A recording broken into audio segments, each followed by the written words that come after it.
Hey you guys, so I haven't posted in a while. It's Chasing in the background, but I haven't posted in a while, and we have been going through hell. We're currently still in Texas, but we are not in the same location. We had to leave our home in like September. I ended up going to court to do an eviction process, and I did appeal and everything. I done the whole process. And here in Texas, when you do an appeal, you have to pay into the appeal. So I ended up paying like I think $1,600. That was the rent. And then I turned around and I paid. Dang, I can't remember how much more I paid, but I paid more. Anyway, it ended up being like over 3,000 and something dollars I paid for the appeal process. Um, and we still ended up having to leave because it's just been so um, much. I'll give you an update of who I am. I'm a single parent. I have a disabled daughter, 19-year-old daughter, and I have a 17-year-old son. And we had to leave our 3-bedroom, 2-bath apartment in September. And I was supposed to be getting help, but could not get help. I work, you guys. You know what I'm saying? It's not like I'm just like one of those people that just want help and constantly ask for help. Hold on. I don't know what's going on. Like the TV went 10 notches up. But yeah, I couldn't get any type of assistance from anywhere, anybody, and the person that was supposed to help me, my mom, at the last minute, did not help me. So what happened is when I went to court, I paid all of these fees.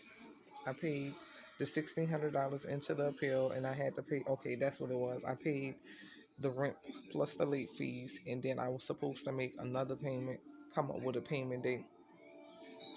Even though I don't think the landlord really wanted me there, but I was gonna willing to pay however much he told me to pay, just to have a roof over me and my kids' heads. Long story short, anyway, my mom did not come up with the money. She had the money. She didn't pay on the day the man said pay. And of course, he wasn't trying to hear. He was like, "No, you have to leave. You supposed to pay on this day." And keep in mind, I had already paid $1,600 plus the rent plus late fees, so that came up to like 3,000 and something dollars. I paid that money already, and then I think she was just supposed to give me like $900 um for the following month, and that's it. She didn't do it. Don't ask me why. She didn't do it. I don't ask anybody for anything. I'm a single parent. I work. I do whatever I have to do. Basically messed up my credit and everything.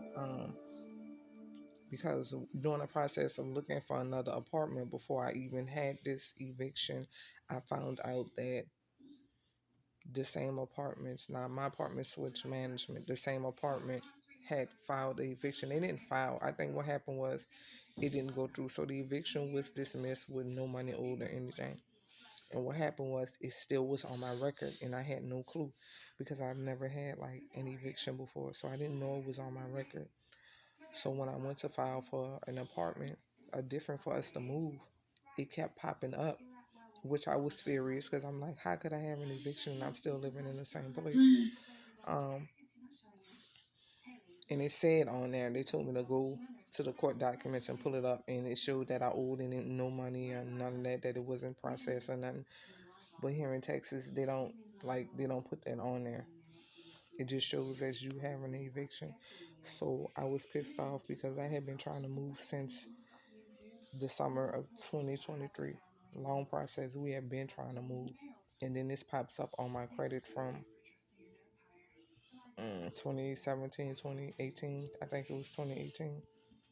And I had no clue because all I knew was that the eviction didn't go through. I didn't know that it would still be on my renter's report, which pissed me off because when I came here, I got the apartment in my name and just on off of the strength of my credit. And had I known, I had never went through this before, so had I known this, I probably would have just slowed down and went through the process of buying a house or something. Now my credit is screwed up. We've been renting like short-term places because even though I had like money, I wasn't getting approved because my credit is now screwed up now. So I've been paying all this money for us to stay in like short-term places because, again, now my credit is screwed up. I came here and my credit was like, I want to say between 675 and 700 when I came here, and I was approved for our apartments and stuff. And this is what happened. I want to say that I really don't have any knowledge about evictions. This was my first time even having to deal with this situation because, like I said, I put forth a lot of money. Management changed, and I put forth a lot of money, over 3,000 and some dollars, to stay where we were. And just being foolish enough to believe that somebody else would help me because that was my mom. But anyway, we went forward in the process and we ended up moving and still struggled. We've been struggling for like 4 months because, like I said, even when in here you have to pay apartment fees, you're paying all these fees, and sometimes you pay these fees and they want to approve you for the apartment and you won't get your money back. Like sometimes $200 and something dollars a deposit, $300 and something dollars. And my daughter is 19, even though she's disabled. They still consider her an adult. So not only do I have to pay like the deposit for myself, I have to pay a deposit for her. My son isn't like 18 yet. I don't have to pay anything for him. And I don't have any housing assistance or anything, guys. It's just me paying out of pocket. No type of housing programs here. Like, they want you to be dirt poor here. We're in the Houston area to help you with anything. They want you to not have anything. So the stories people make up, and you hear about how easy it is for women to get help just because they single parents, and that's a lie. I don't know who told y'all that, but yeah, no. They want you to literally get rid of what you have to get help or stop working or whatever. And I still work. I mean, I work like full time because I have my daughter, and we have like caregiving issues. I am her caregiver. Okay, I'm her caregiver, and because here the situation is they have a shortage of caregivers for like I with certain programs, I think like respite, or if you do like Medicaid, they give you a certain amount of hours and money for caregivers. There's a shortage because the pay is trash. So usually if you don't have like your own family members or no people to come in, and they'll usually pay them. And I don't really know nobody like that here in Texas, that I trust, to take care of my daughter. So there's a shortage. Um, the Harris Center is trash. She's enrolled in the Harris Center. They haven't helped us. There's so many programs that have failed to help us. Um, all types of programs that's supposed to help for rental assistance. I applied for that. They didn't approve me, talking about something. Well, you weren't in dire need, because at that time I was just going through the process. Like, I didn't have, like, I was still going to court. So it wasn't like immediately. So they just kind of basically looked over me. I mean, if you could believe it, that's what they told me. Like, we didn't look you up. We didn't consider you, because there are people in dire need, more dire need than you. Didn't get approved for that. Every program, even when you call 211, like the information they give you is trash. The housing information they give you is trash. The information they try to give you for assistance, trash. Everybody's either out of assistance. They can't help you because basically I've been paying for short-term stays, staying in places short-term. They feel like I have a roof over my head. They're not willing to help. I guess they only want to help people that's like homeless and out on the street. It's just been crazy downsizing and going from place to place in these short-term rentals, going from a 3-bedroom, 2 bed, to this. And I actually blame myself for even being trustworthy of people to help me, especially my mom. We ended up getting into it because I feel like I was dependent on her, because I felt like I could trust her, because I'm the type of person, I don't ask anybody for anything. So if I ask for something, it's because I need it. And for you to do that type of stuff to me at the last minute, knowing that I really wasn't depending on anybody else, and to just not show up, knowing that this guy was ready to put us out, you know. Anyway, he didn't expect me to come up with the money I came up with, and basically wasting my money.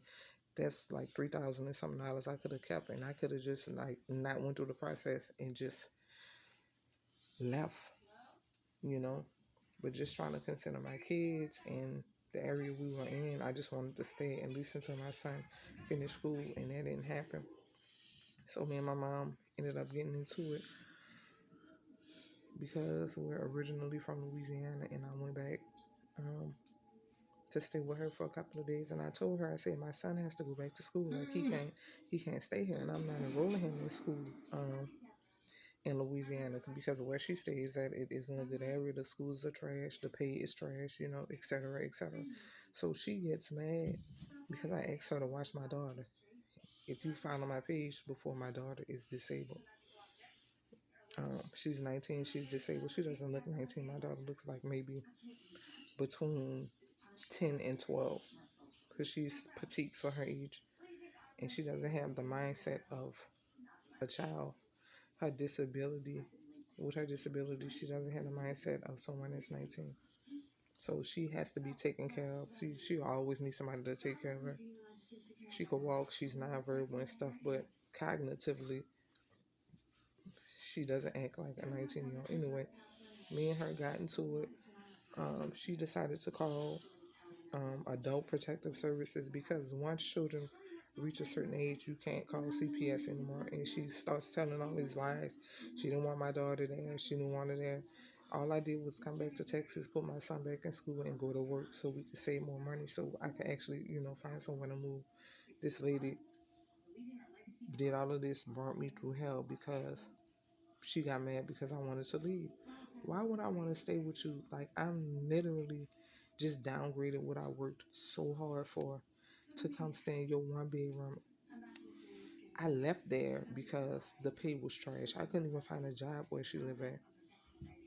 So I'm going to go from making $18 or more to downgrade somewhere where the area is bad. The school is trash. But anyway, she called Adult Protective Services, had these people calling and harassing me, right?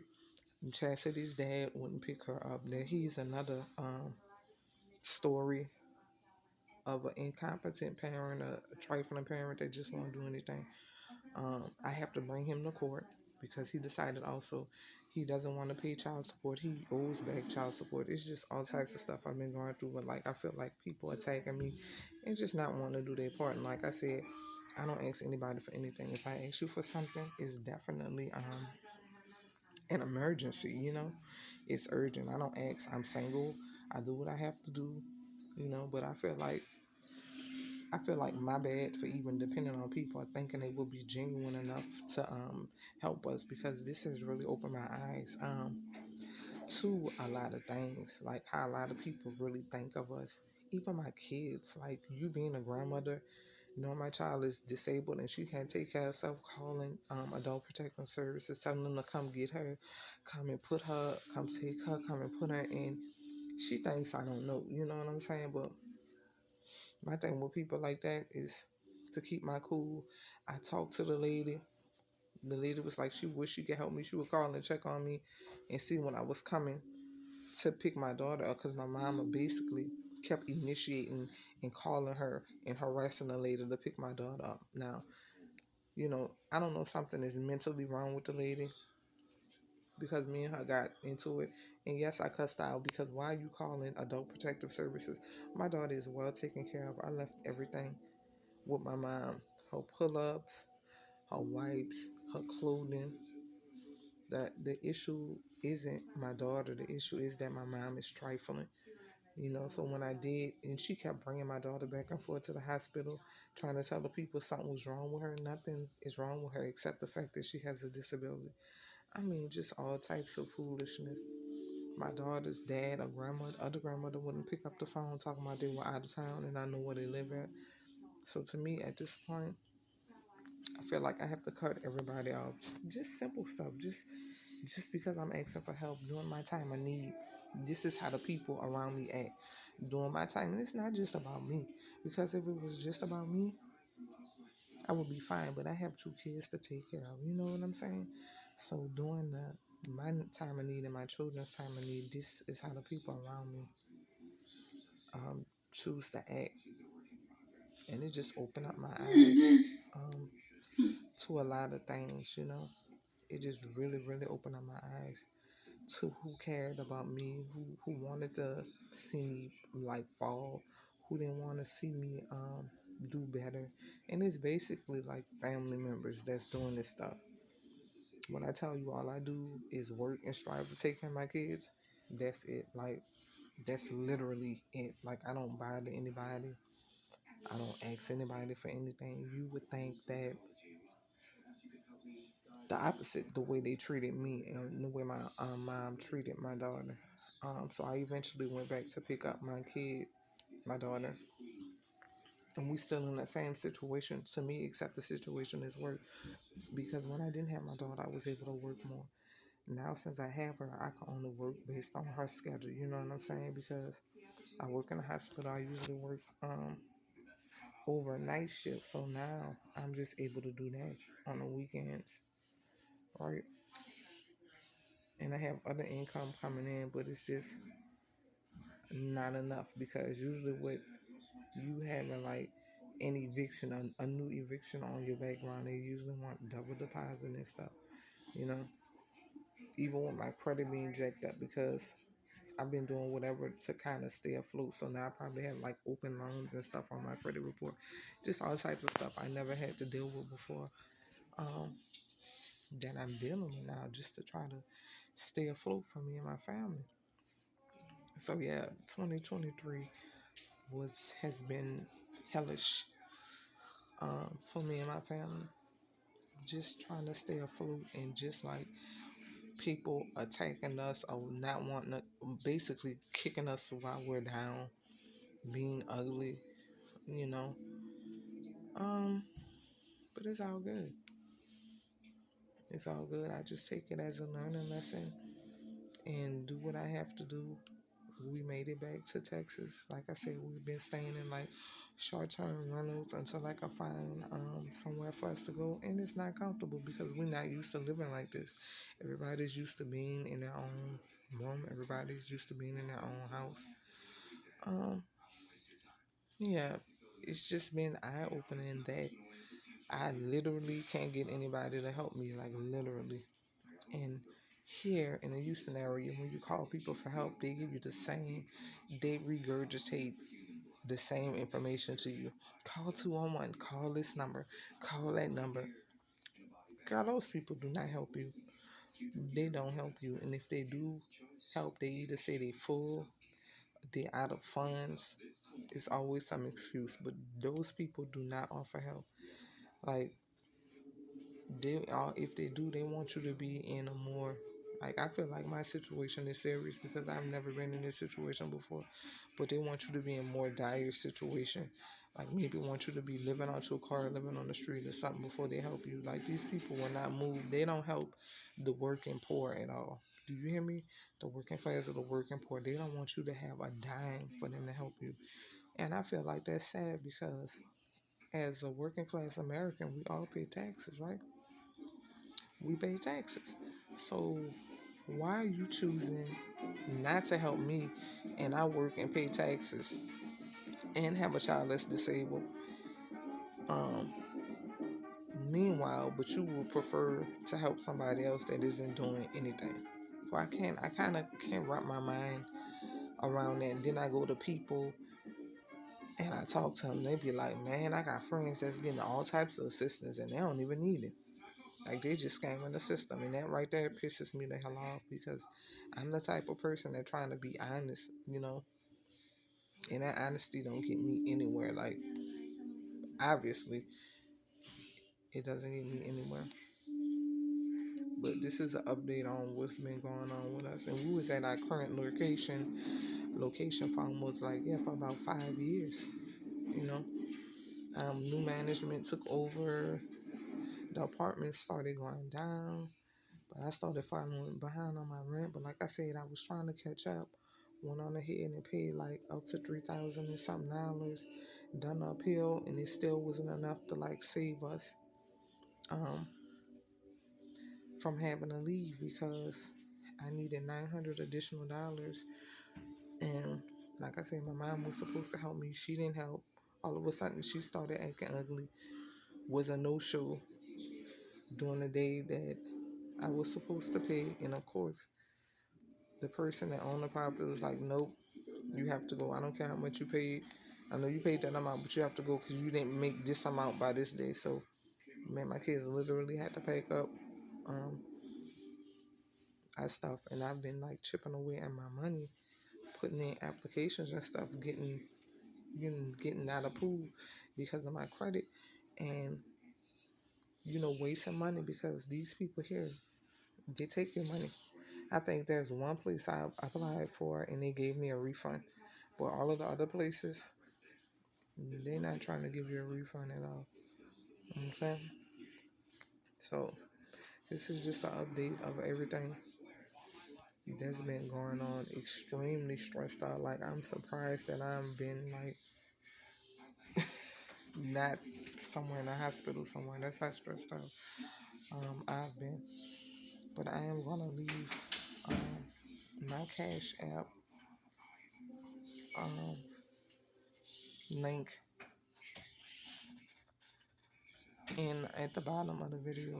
If you guys would like to donate, anything will help right now because I just work a certain amount of hours. Any type of information, if you know of anybody renting in the Houston area or willing to rent to someone whose credit isn't great in the Houston area, and